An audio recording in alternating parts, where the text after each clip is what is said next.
People in Somalia's capital, Mogadishu, are trying to come to terms with one of the worst car bomb attacks ever.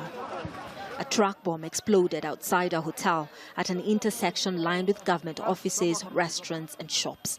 Hours later, a second blast struck another business district in the city. Most of the buildings in those areas have been destroyed. Bodies are still being pulled out of the rubble.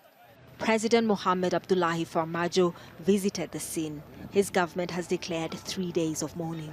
The target of these terrorists is not government officials, but civilians, as you see here. There are no government buildings, only civilians who were going about their daily life. We have to come together and fight these monsters until we eradicate them from our country.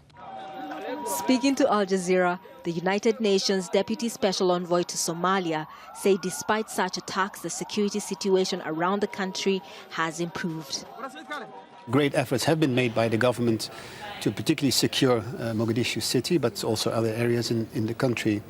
But nevertheless, when one is desperate enough to get through, these kind of things do happen, and we've seen it yet again in Somalia, unfortunately. Doctors are doing their best with limited resources to deal with the many people who have been injured. Dozens are in critical condition. Several have lost limbs.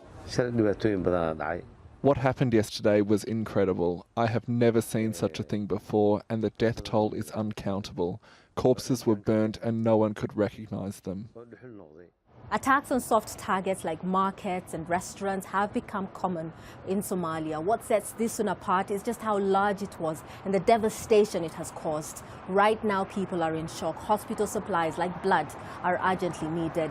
Many are wondering how someone was able to drive a vehicle packed with explosives into the heart of the city.